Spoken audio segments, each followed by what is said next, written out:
Ahora con ustedes, Tiempo de Estudio Maná.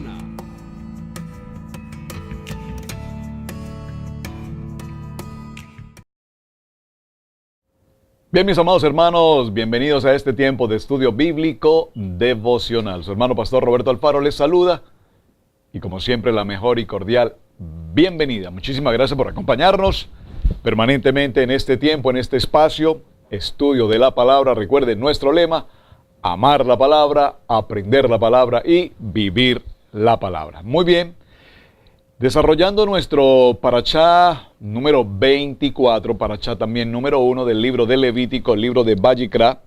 Ayer hicimos mención a las ofrendas, los tipos de ofrendas que tenemos, el tipo de ofrenda de ascensión, olá, minjá, el tipo de ofrenda de oblación, hatá, el tipo de ofrenda de pecado, asham, el tipo de ofrenda de culpa, miluim, el tipo de ofrenda de consagración y shalamim, el tipo de ofrenda de paz.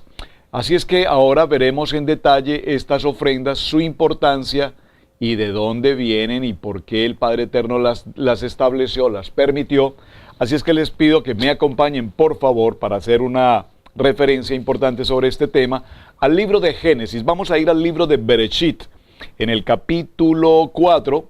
Acompáñenme al libro de Bereshit, en el capítulo 4, y allí en este texto hablaremos respecto de lo que fue precisamente el primer proceso de ofrenda que todos conocemos en la vida de Caín y en la vida de Abel. ¿Los hijos de quién? De Adán y Eva, la varona. Muy bien. Dice la palabra en el verso 4:1, conoció Adán a su mujer Eva, la cual concibió y dio a luz a Caín, y dijo, por voluntad de Yahweh he adquirido varón. Después dio a luz a su hermano Abel. Abel fue pastor de ovejas y Caín fue labrador de la tierra. Muy importante este texto en el capítulo 4, verso 2, porque nos indica, de hecho, al nacimiento de sus hijos, el orden, digamos la primogenitura, la condición de nacimiento, y también fundamental porque nos establece y nos determina su función, su actividad. Entonces tenemos Abel, que fue el segundo en nacer, fue un pastor de ovejas, mientras que Caín fue labrador de la tierra. Verso 3, aconteció andando el tiempo que Caín, atención por favor, verso 3, Caín trajo del fruto de la tierra una ofrenda a Yahweh. Aquí surgiría, por supuesto, una pregunta: ¿de dónde viene el contexto de las ofrendas? Las ofrendas son solamente principio después del monte Sinaí.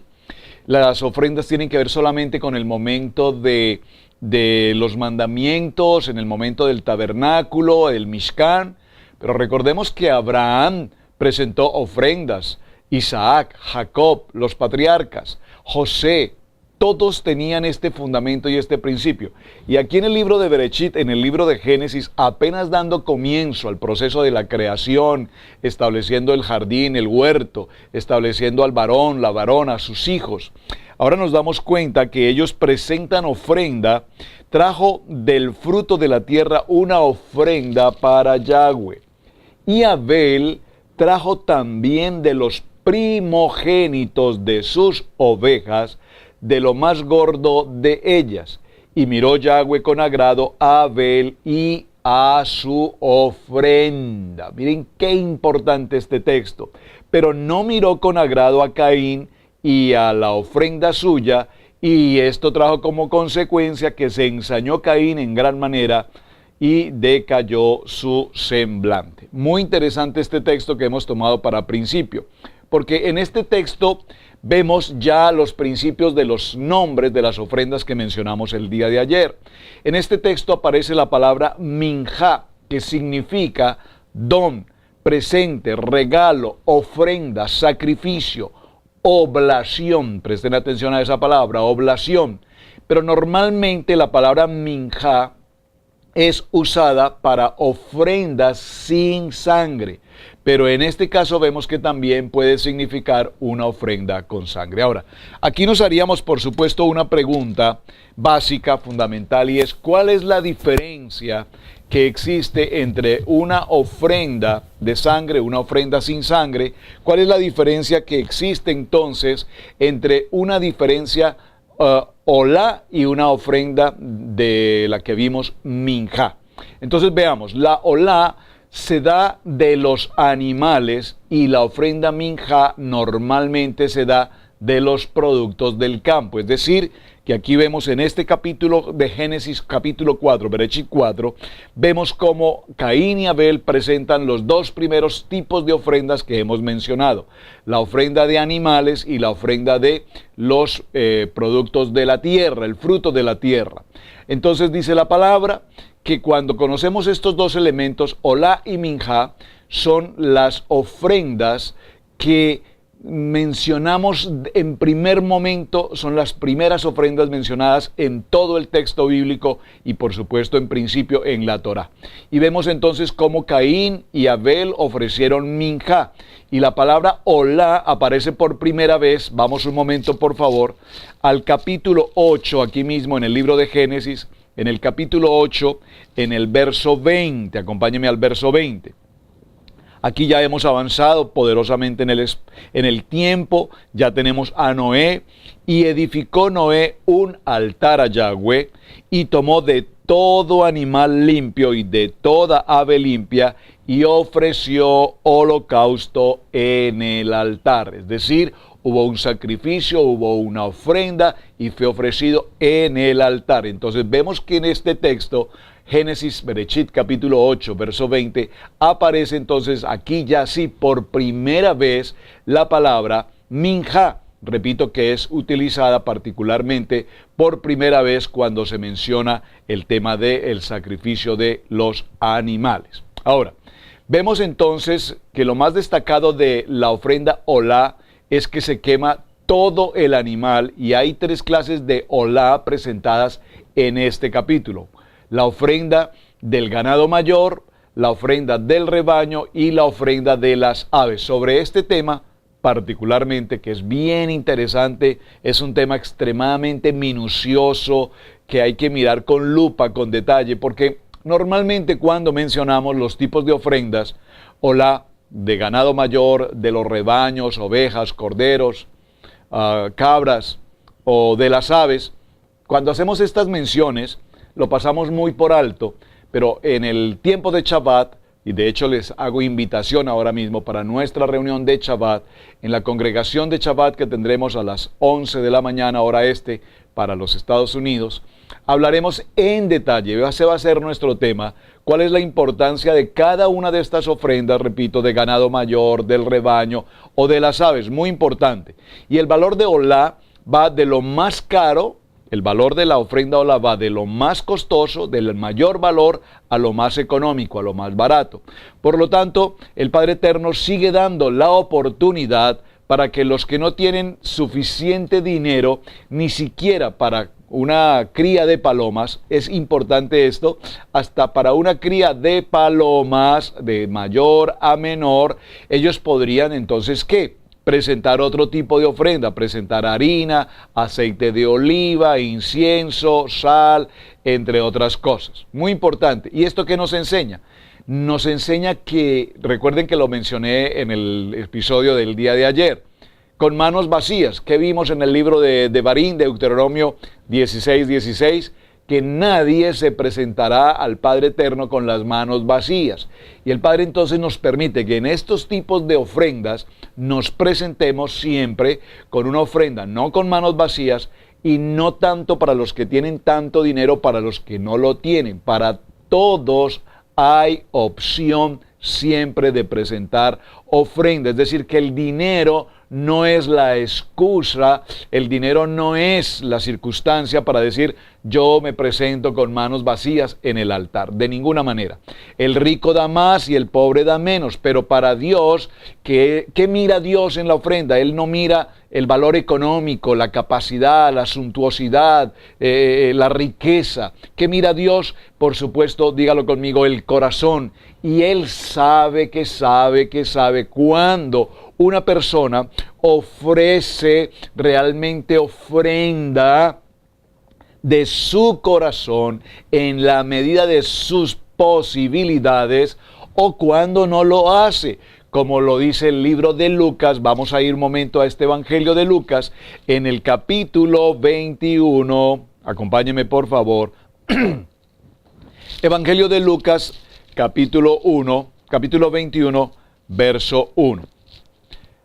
Por favor, vamos a este texto, capítulo 21, verso 1 del libro de Lucas. ¿Cómo dice la palabra? Ofrenda de la viuda, un tema muy conocido. Levantó los ojos y vio a los ricos que echaban sus ofrendas en el arca de las ofrendas.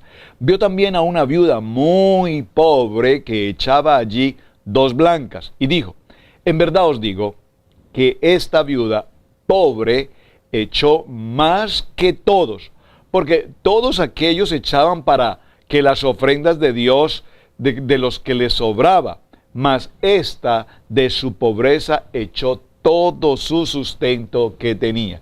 Qué enseñanza tan maravillosa este texto de Lucas para que lo entendamos. Cuando nosotros presentamos una ofrenda, entregamos una ofrenda, de allí lastimosamente repito y lamento tener que mencionar esto, pero es importante nuestro estudio para que tengamos claridad de un tema tan interesante como este, el tema de las ofrendas. Porque cuando alguien escucha que vamos a hablar de ofrendas, inmediatamente dicen, no, apague la televisión, apague el radio, este tema no me interesa. Pues no nos interesa porque, lo repito, como lo estuvimos mencionando en estos días, lastimosamente se ha hecho muy mala presentación, de una muy mala manera, antibíblica por demás, el manejo de las ofrendas. Y por supuesto, el Padre Eterno nos muestra en este Evangelio de Lucas esta enseñanza tan sencilla pero tan profunda en la historia de la viuda. Los ricos entregan sus ofrendas procurando hacer todo el ruido posible, procurando que sus monedas se escuchen y que todas las gentes escuchen cómo caen esas monedas y producen ese sonido de las cantidades que entregan para que sean reconocidos por los demás, para que la gente diga, wow, pero es que esta persona es impresionante, ¿cómo ofrenda esta persona? Ahora, pero la viuda, que apenas tenía 2 moneditas, era todo lo que tenía. Entonces, cuando nosotros entregamos de nuestro corazón, sabiendo que entregamos con todo nuestro amor, lo único que tenemos, es cuando la gloria de nuestro Padre se manifiesta abierta y suficientemente.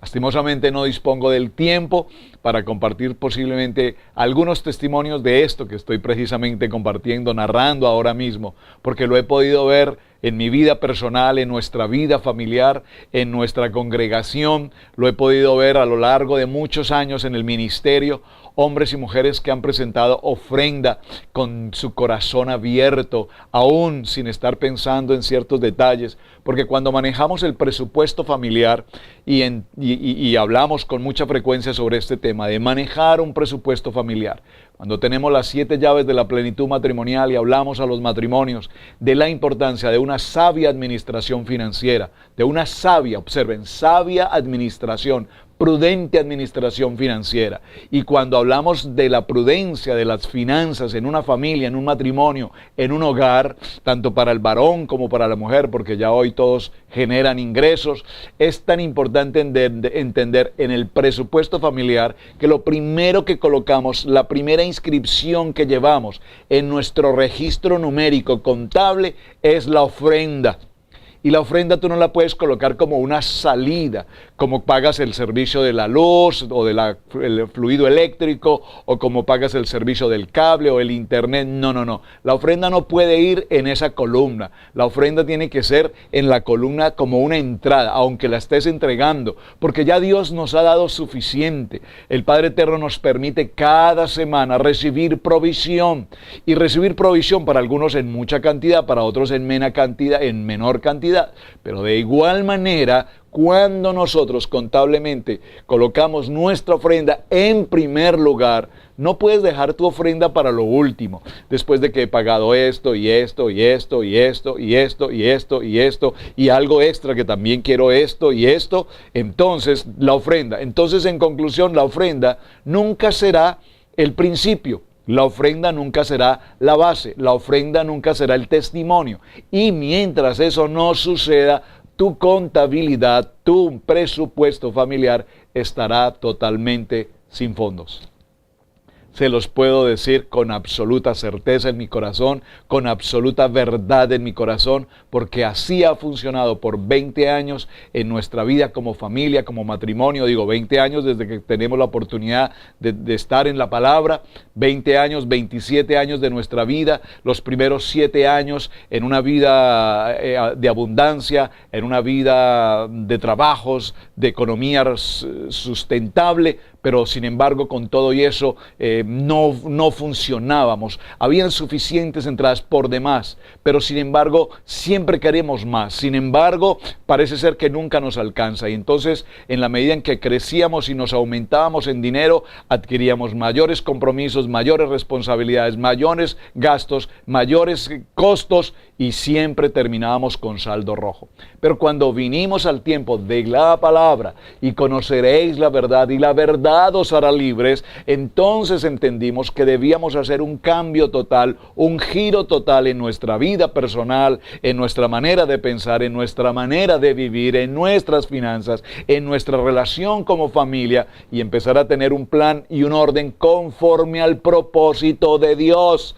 Y cuando organizamos esa agenda, ese presupuesto conforme a ese presupuesto familiar en el propósito de la palabra, entonces nunca jamás volvimos a estar en un saldo rojo. Ahora, por supuesto, por favor, con esto no pretendo decir que navegamos en las abundancias, pero navegamos en la fe.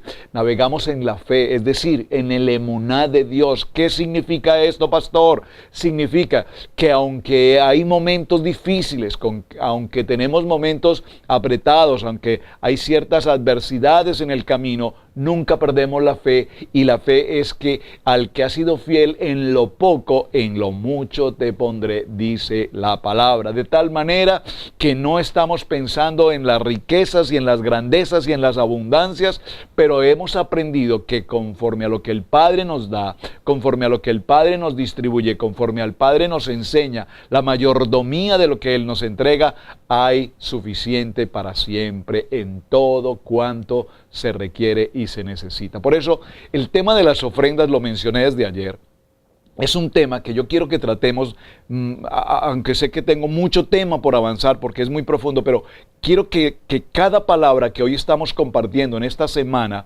llegue a su corazón para que haya paz y tranquilidad en su corazón, no de que tienes que dar y dar y dar y dar y dar, sino que veamos qué es lo que la palabra nos dice, que es realmente lo que tenemos que entonces entregar. Muy bien, una ofrenda que no ha sido entregada, por favor, con generosidad, con gozo, con alegría, con paz, con el propósito de servir al propósito del Padre, pues será una ofrenda que no tiene aceptación de ninguna manera para nuestro Padre eterno. Por lo tanto, no puede ser, lo mencionamos ayer, ofrendas coaccionadas, ofrendas malintencionadas, ofrendas que si yo doy 100 recibiré 1000, y que si doy 1000 recibiré 100,000, y que si doy 100,000 recibiré 1,000,000. No es eso, eso no son los business. Esos no son los negocios de nuestro Padre eterno, porque, repito, Él conoce y sabe y entiende con claridad nuestra disposición y nuestro corazón. Porque ¿qué dice la palabra en el segundo libro a Corintios, en el capítulo 9 y en el verso 7? Escriba, por favor, este texto bíblico, vaya a su palabra. Segundo libro a Corintios, léalo conmigo, vaya a su Biblia, por favor. Segundo libro a Corintios, en el capítulo 9, verso 7. Y por favor, recuerden que hablamos en nuestro primer día de inicio, resaltador. Vamos a marcar estos textos porque aquí está la palabra y no es lo que el pastor simplemente dice, sino lo que la palabra nos dice, porque escrito está. Segundo libro a Corintios, capítulo 9, verso 7, dice la palabra: cada uno, por favor, cada uno, dé ofrenda como propuso en su corazón. Como propuso en su corazón. Es que el Padre Eterno conoce nuestro corazón. No con tristeza, ni por necesidad, porque Dios ama al dador alegre. Y observe, aquí no dice, Dios bendice al dador alegre, dice que Dios ama al dador alegre. Y cuando usted escucha estas famosas televangelistas, es que Dios bendice al que da, Dios bendice. Por supuesto, es que Dios nos bendice en todo tiempo. Dios nos bendice cuando adoramos, Dios nos bendice cuando oramos, Dios nos bendice en Techuvá, en el tiempo de arrepentimiento, Dios nos bendice en la celebración de las santas convocaciones, Dios nos bendice grandemente en la celebración de Shabbat.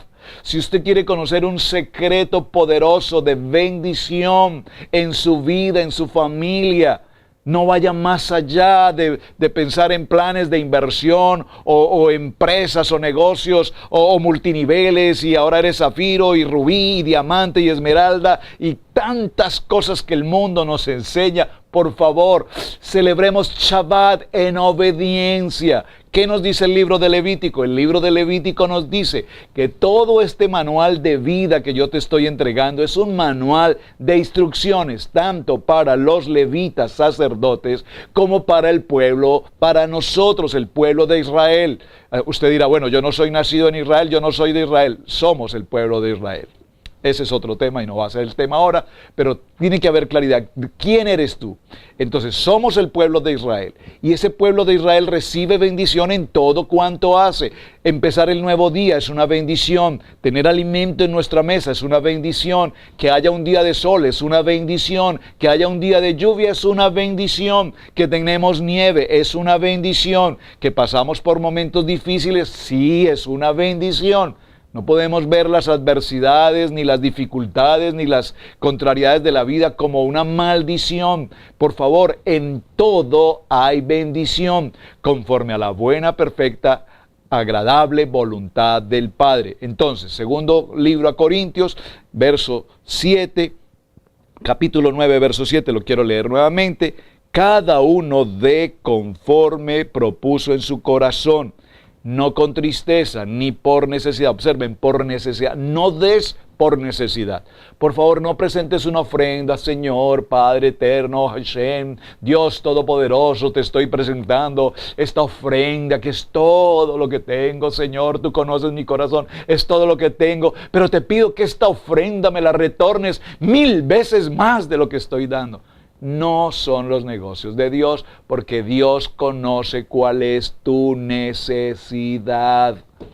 Y atención, cuando hablo de necesidad, estoy hablando de necesidad, porque muchas de las ocasiones lo que pedimos lo pedimos por avaricia, lo pedimos por codicia, lo pedimos simplemente por vanidad. Y el Señor conoce nuestro corazón y de allí, de la vanidad y de la codicia y de la avaricia y de todo lo demás, Dios no estará ahí. Dios, dice la palabra, ama al dador alegre. Y si tú esperas ser amado por el Padre, entonces da con alegría, da con gozo, da sin temor, dar sin cuestionamiento. Ahora, cuando digo dar sin cuestionamiento, estoy hablando cuando hay claridad en la palabra respecto a lo que significa el tema de dar. No dar por dar. No dar porque nos enseñaron temas de manejos económicos, que ya sobre eso he referido muchas veces y no quisiera cansarlos con ese tema, porque se producen manipulaciones y otras cosas. No, demos conforme a lo que la palabra nos está indicando. Ahora bien, dice la palabra macho sin defecto. La ofrenda de Olá tiene que ser de un macho sin defecto. ¿Y esto qué nos indica? Esto nos habla de que el Mesías, nuestro Mesías, Yeshua HaMashiach, fue un varón sin pecado. Primer libro de Pedro, capítulo 1, verso 18, dice la palabra, sabiendo que no fuisteis redimidos de vuestra vana manera de vivir, heredada de vuestros padres, con cosas perecederas como el oro, la plata, sino con la preciosa sangre de Yeshua HaMashiach, como de un cordero sin tacha y sin mancha la sangre de nuestro Mesías. No es el oro, no es la plata, no es el bronce, no es el dinero, no son los dólares, no son los euros. Son la preciosa sangre, es la preciosa sangre de nuestro maravilloso y poderoso Yeshua HaMashiach. Ahora, a la entrada de la tienda, los sacrificios se hacen delante de la entrada del santuario. Esto nos enseña que Yeshua fue sacrificado delante del Padre. Es imposible que el Mesías haya sido colgado detrás del templo, porque no se cumpliría entonces la palabra profética que establecía precisamente este momento. Todos los sacrificios fueron hechos a la entrada del santuario, nunca detrás. Donde ocurrió la crucifixión, tenía que ser delante de la entrada del templo, es decir, en una línea recta desde la entrada del templo hacia el altar donde se encontraba la vaca roja, ubicado en el Monte de los Olivos. En esa misma línea, un poco más arriba, fue precisamente colocada aquella cruz donde Yeshua fue llevado, y un árbol. Allí juntamente habían con él dos hombres, dos ladrones, como se les ha denominado, y posiblemente fue en la misma higuera en la que Yeshua había, recuerden, maldecido en unos días anteriores. Ahora, en el libro de Marcos, en el capítulo 11, verso 21, vamos a este texto. Marcos capítulo 11, verso 21. Adán tomó las hojas de una higuera para cubrir su desnudez, y por eso es posible que esa clase de árbol haya sido un instrumento para la redención del hombre. Acompáñenme por favor al libro de Marcos, capítulo 11, verso 21. Biblia en sus manos, por favor. Verso 21 dice la palabra: y pasando por la mañana, vieron que la higuera se había secado desde la raíz. Entonces Pedro, acordándose, le dijo: Maestro, mira, la higuera que maldijiste se ha secado. Respondió Yeshua y les dijo: Tened fe en Dios, porque de cierto os digo que cualquiera que dijere a este: quítate y échate en el mar, y no dudare en su corazón, sino que creyere, será hecho lo que dice, lo que diga será hecho. Por lo tanto, cuán importante que en este texto tengamos la claridad y la importancia de obedecer y la importancia de creer. Yo creo poderosamente en mi corazón de que la bendición que recibimos en nuestras manos viene de mi Padre Eterno, y que esa bendición que viene de mi Padre Eterno nunca escaseará, porque el Padre Eterno conoce nuestro corazón y sabe de qué tenemos necesidad. Amén. Entonces, dice la palabra: pondrá su mano sobre la cabeza de la ofrenda de ascensión y le será aceptado para hacer expiación por él. Entonces, vemos aquí cómo imponer las manos tiene que ver con tres elementos fundamentales. Número uno, es una acción de identificación. Número dos, es una acción de transmisión. Y número tres, es una acción de reemplazo. ¿Qué es identificación? El animal representa al que impone sus manos, es decir, el animal y la persona que presenta el sacrificio son uno. Eso da una identidad. Número dos, transmisión. El pecado de la persona es transmitido al animal. Y número tres, la acción de reemplazo. ¿Qué significa esto? Que el animal muere en lugar del hombre, es decir, la expiación, el animal muere, lleva el pecado, ha sido presentado y es la manera como se hace la expiación por él. Ahora, aquí esta palabra expiación, que ha sido traducida como expiación, en el original hebreo es la palabra kapar, con letra K, kapar, que significa expiar, y expiar significa cubrir. Esto nos enseña que la ofrenda de ascensión tiene el ingrediente de la expiación, en el sentido de generar perdón por los pecados, cubrir las faltas. Eso es básicamente lo que representa este tipo de ofrenda. Y es una sombra del Mesías, cuya muerte no solamente cubre los pecados, sino que los quita. todos los sacrificios que estamos viendo a través de cada una de estas ofrendas, por supuesto, son una sombra de lo que es el Mesías. Así es que, mis amados hermanos, viendo cada uno de estos procesos que estamos desarrollando con las ofrendas, nos daremos cuenta que hay una forma muy particular en la cual los sacerdotes, hijos de Aarón, arreglarán las piezas, la cabeza, el sebo sobre la leña que está en el fuego, sobre el altar. Lo primero que se ofrece del animal es, aparte de la sangre, es la cabeza. La primera letra del alefato hebreo es la letra Aleph, y la letra Aleph significa cabeza de toro. Uno, y lo primero. Así que lo primero que se da es la cabeza. La cabeza del toro representa la mente del hombre, que es lo primero que hay que entregar a Dios para ser quemada, como está escrito en el libro de Romanos, capítulo 12, versos 1 y 2. Leámoslo, por favor. Dice lo siguiente: por consiguiente, hermanos, os ruego por las misericordias de Dios, que presentéis vuestros cuerpos como sacrificio vivo y santo, aceptable a Dios, que es vuestro culto racional. Vuestro culto racional, la cabeza, y no os adaptéis a este mundo, sino que transformados mediante la renovación de vuestra mente, la cabeza, para que verifiquéis cuál es la buena voluntad de Dios, lo que es bueno, lo que es aceptable y lo que es perfecto. Así es que, mis amados hermanos, vamos a dejarlo hasta este punto, porque creo que hemos llegado aquí a una palabra extremadamente importante. ¿Por qué lo primero que se presenta? Recordemos entonces los tres pasos básicos rápidamente. Cuando se presenta el animal para un sacrificio, para el holocausto, entonces en ese tipo de ofrenda vemos que se cumplen tres elementos: identificación, transmisión y reemplazo. Identificación, porque el animal está representando a la persona. Transmisión, porque el pecado se transmite del hombre a ese animal, a ese sacrificio. Y finalmente el reemplazo, porque el que ha de morir no es la persona, sino ha de morir el animal. Toda esta figura que estamos viendo acá tiene que ver con el proceso de la muerte y con el proceso de la resurrección de nuestro amado Padre. Muy bien, entonces, en todo este proceso vimos que los sacerdotes van a cumplir, de acuerdo a lo que los levitas deben hacer según el manual de instrucciones, el cumplir con cada una de las partes, la sangre, la manera como muere el animal, cómo se sacrifica y todos los componentes del cuerpo del animal, en qué orden deben ir.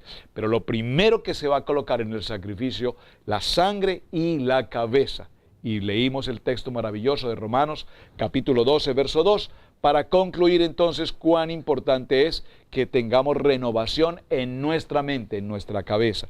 Cuando nosotros venimos a la vida de la palabra, yo utilizo normalmente este lema: cambia tu manera de pensar para que cambie tu manera de vivir. ¿Qué es lo que el Padre Eterno nos dice? Cuando venimos a la palabra, cambiamos nuestra manera de hablar, cambiamos nuestra manera de ver las situaciones, cambiamos nuestros conceptos, nuestra manera de pensar, de opinar, de vivir, todo conforme a este precioso manual de vida llamado la Biblia, la palabra escrita, la palabra determinada por nuestro amado Dios. Mis amados hermanos, muchísimas gracias. Mucho tema por tratar.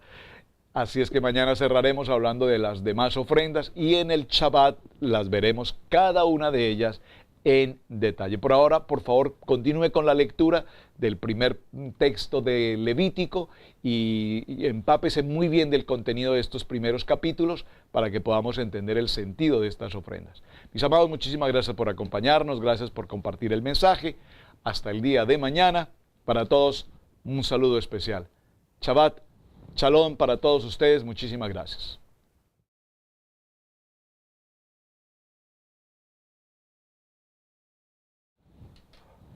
Gracias, Pa.